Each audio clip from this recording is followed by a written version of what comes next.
ಕೇಳಿದ್ದು ಸಿಂಪಲ್. ಹೌದು, ಕೆಪಿಎಸ್ಸಿ ಇಂದ ಅನ್ಯಾಯಕ್ಕೊಳಗಾಗ್ತಾ ಇರುವ ಆ ವಿದ್ಯಾರ್ಥಿಗಳು ಕೂಡ ಉತ್ತರ ಬಯಸ್ತಾ ಇರೋದು ನಿಮ್ಮ ಪಕ್ಷದ ನೇತೃತ್ವದ ಸರ್ಕಾರ. ಕೊಡಿ ಉತ್ತರ. ಪ್ರಶ್ನೆ ಕೇಳಿಸ್ಕೊಳ್ಬೇಕು ಸರ್. ನಿಮಗೆ ಸಾಕಷ್ಟು ಸಮಯ ನಿಮಗೆ ಸಾಕಷ್ಟು ಸಮಯ ಸಚಿವನ್ನ ಯಾರು ಯಾರು ಉಳಿಸಕ್ಕಾಗಲ್ಲ. ಶಿಕ್ಷಣ ಧರ್ಮೇಂದ್ರ ಪ್ರಧಾನ ಅಮಿತ್ ಶಾ ಯಾರು ಉಳಿಸಕ್ಕಾಗಲ್ಲ. ಕೇಳಿಸ್ಕೊಳ್ಳಿ, ಅಮಿತ್ ಶಾ ಮತ್ತೆ ಧರ್ಮೇಂದ್ರ ಪ್ರಧಾನ ಯಾರು ಉಳಿಸಕ್ಕಾಗಲ್ಲ. ಈ ದೇಶದ ಮಕ್ಕಳಿದಾರಲ್ಲ, ಅವರು 29ರಲ್ಲಿ ಯಾವ ಯಾವ ರೀತಿ ಹೊಡಿತಾರೆ ಅನ್ನೋದನ್ನ ನೋಡಿ. ನೀವು ಇವತ್ತು ಅವ್ರ ತಲೆ ಬುಲ್ಡೆ ಹೊಡಿತೀರ, ನೀವು ಅವ್ರ ರಕ್ತ ಬರಂಗ್ ಹೊಡಿತೀರ. ನೀವು ನಾನ್ ಕೇಳಿಸ್ಕೊಂಡೆ, ನೀವು ಕೇಳಿಸ್ಕೊಡ್ಬೇಕು. ಇಲ್ಲಿ ರಾಜೀನಾಮೆ ಕೇಳೋಣ ಅಂತಂದ್ರೆ ನಮ್ಮ ಸಚಿವ ಸಂಪುಟದಲ್ಲಿ ಶಿಕ್ಷಣ ಸಚಿವರೇ ಇಲ್ಲ.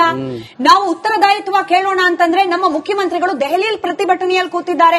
ನಿಮಗ್ ಕೆಪಿಎಸ್ಸಿ ಬೇರೆ ವಿಚಾರ ಆಗಿರ್ಬೋದು ಸರ್. ನಮಗೆ ರಾಜ್ಯ ಅಂತ ಬಂದಾಗ ಫಸ್ಟ್ ಕರ್ನಾಟಕ ದೇಶದ ಪ್ರಶ್ನೆನೂ ಬರುತ್ತೆ. ಬಟ್ ಮೊದಲು ನಮ್ಮ ನಾಡು, ನಮ್ಮ ನಾಡಿನ ವಿದ್ಯಾರ್ಥಿಗಳು ಬೇರೆ ವಿಚಾರ ಅಂತ ಹೇಳಿ ನಮ್ಮ ನಾಡಿನ ವಿದ್ಯಾರ್ಥಿಗಳು ನೀವೇ ಉತ್ತರ ನಮ್ಮ ನಾಡಿನ ವಿದ್ಯಾರ್ಥಿಗಳು ಹುಬ್ಳಿ ಧಾರವಾಡದಲ್ಲಿ ಪ್ರತಿಭಟನೆ ಮಾಡಿದ್ರು. ಅವರು ಸಾರ್ವಜನಿಕವಾಗಿ ಎಲ್ಲೂ ಕೂಡ ಕೈ ಮೀರಿ ಕೆಲಸ ಮಾಡಲಿಲ್ಲ, ಯಾರು ಕಲ್ಲುಡಿಲಿಲ್ಲ. ಆದ್ರೆ ಅವರ ಆಕ್ರೋಶಕ್ಕೆ, ಅವರ ಒತ್ತಡಕ್ಕೆ, ಅವರ ಪ್ರತಿಭಟನೆಗೆ ಮತ್ತೆ ಸರ್ಕಾರದ ಉದ್ದೇಶ ಕೂಡ ಇತ್ತು. ಅದಕ್ಕೆ 72,000 ವಿದ್ಯಾರ್ಥಿಗಳಿಗೆ, ಯುವಕರಿಗೆ ಈ ವರ್ಷ ಜಾಬ್ ಗಳನ್ನ ಕೊಡಬೇಕು ಅಂತ ಹೇಳಿ ಅಲ್ಲಿ ನೋಟಿಫಿಕೇಶನ್ ಆಗಿದೆ. ಈಗ ನೀವು ಡೈರೆಕ್ಟ್ ಮಾಡಬೇಡಿ, ಕೇಳಿಸ್ಕೊಳ್ಳಿ. ನೋಟಿಫಿಕೇಶನ್ ಆಗಿದೆ 4 ತಿಂಗಳೊಳಗೆ. ಅದಕ್ಕೊಂದು ಕಾಲಮಿತಿ ಕೂಡ ಇದೆ. 4 ತಿಂಗಳೊಳಗೆ ಅವರು ಕೇಳಿಸ್ಕೊಳ್ಳಿ. 4 ತಿಂಗಳು ಈಗ ಕೇಳಿಸ್ಕೊಳ್ಳಿ. ಅದು 4 ತಿಂಗಳೊಳಗೆ ಈಗ ಕೇಳಿಸ್ಕೊಳ್ಳಿ. 4 ತಿಂಗಳು ಕಾಲಮಿತಿ ಹಾಕಿದ್ದಾರೆ. ಕಾಲಮಿತಿ ಹಾಕಿ ಎಲ್ಲಾ ಇಲಾಖೆಯಲ್ಲಿ 72,000 ಯುವಕರಿಗೆ, ನಮ್ಮ ಯುವಕರಿಗೆ, ನಮ್ಮ ಕನ್ನಡಿಗ ಮಕ್ಕಳಿಗೆ, ಕಷ್ಟಪಟ್ಟು ಓದೋ ಮಕ್ಕಳಿಗೆ, ವಿದ್ಯಾಭ್ಯಾಸ ಮಾಡಿರತಕ್ಕಂಥ ಮಕ್ಕಳಿಗೆ ಕೊಡಬೇಕಂತ ತೀರ್ಮಾನ ಮಾಡಿದ್ದೀವಿ. ಇವತ್ತು 2,79,000 ವಿದ್ಯಾರ್ಥಿಗಳು, ನಮ್ಮ ಮನೆಯ ಮಕ್ಕಳು ಎಂಟ್ರೆನ್ಸ್ ಎಕ್ಸಾಮ್ ನ ನೀಟ್ ಅನ್ನ ಮತ್ತೆ ಬರಲಿಲ್ಲ.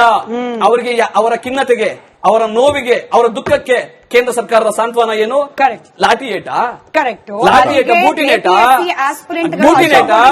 ಈ ಸಮಯದಲ್ಲಿ ನೀವು ನೈತಿಕತೆ ಇದೆ ಸ್ಮಿತಾ ಅವರೇ, ದಯಮಾಡಿ ಒಂದ್ಸಲಿ ಕೇಳಿ. ಅಮಿತ್ ಶಾ ರಾಜೀನಾಮೆ ಕೊಡುವುದು ಒಂದ್ಸಲಿ ಕೇಳಿ. ನೀವು ಧರ್ಮೇಂದ್ರ ಪ್ರಧಾನ ಒಂದ್ಸಲಿ ಕೇಳಿ, ರಾಜೀನಾಮೆ ಕೊಡಿ. ನಾಚಿಕೆ ಮಾನ ಮರ್ಯಾದೆ ಇದ್ರೆ ಬಿಜೆಪಿ ಕೇಳಿದ್ರಿ. ನಾನು ಹೇಳ್ತಿದ್ದೀನಿ, ಕೇಳಿಸ್ಕೊಳ್ಳಿ ಸರ್. ಅನ್ಯಾಯಕ್ಕೊಳಗಾಗಿರುವ ವಿದ್ಯಾರ್ಥಿಗಳಿಗೆ ನ್ಯಾಯ ಸಿಗುತ್ತೆ ಅನ್ನೋಂಗಿದ್ರೆ ಮೋದಿ ಅವರೇ ರಾಜೀನಾಮೆ ಕೊಡ್ಲಿ. At the same time Nataraj at the same time ಕೇಳಿಸ್ಕೊಳ್ಳಿಕ್ಕೂ ಕೂಡ ತಾಳ್ಮೆ ಇರಬೇಕು. ಕೊಡ್ಲಿ ಮೋದಿ ಅವ್ರ ರಾಜೀನಾಮೆ. ಇನ್ಯಾವ ಭಾಷೆ ಉರ್ದು ನನಗೆ ಗೊತ್ತಿಲ್ಲದೆ ಇರೋ ಭಾಷೆ, ಕನ್ನಡ ನನಗೆ ಗೊತ್ತಿರೋ ಭಾಷೆ ಕೇಳ್ತಿದ್ದೀನಿ. ಅನ್ಯಾಯಕ್ಕೆ ಒಳಗಾಗುವ ಮಕ್ಕಳಿಗೆ ನ್ಯಾಯ ಸಿಗುತ್ತೆ ಅಂದ್ರೆ ಮೋದಿ ಅವ್ರು ಯಾವ ರೀತಿ ರಾಜೀನಾಮೆ ಕೊಡೋದು ಸೂಕ್ತ ಅಂತ ನಿಮಗನಿಸ್ತಾ ಇದೆಯೋ? ಕೆಪಿಎಸ್ಸಿ ಆಸ್ಪಿರೆಂಟ್ ಗಳಿಗೆ ಅನ್ಯಾಯ ಆಗ್ತಿರೋದ್ರಿಂದ ಡಿಕೆ ಶಿವಕುಮಾರ್ ಅವರು ಕೂಡ ರಾಜೀನಾಮೆ ಕೊಡಬೇಕು ಅಂತ ಅವ್ರು ಕೇಳಿದ್ರೆ ಇದು ಸರಿ ಇಲ್ಲ ಅಂತ ಹೇಳಿ ನೀವು ಹೇಳೋಂಗಿಲ್ಲ. ಬಿಜೆಪಿ ಅವರು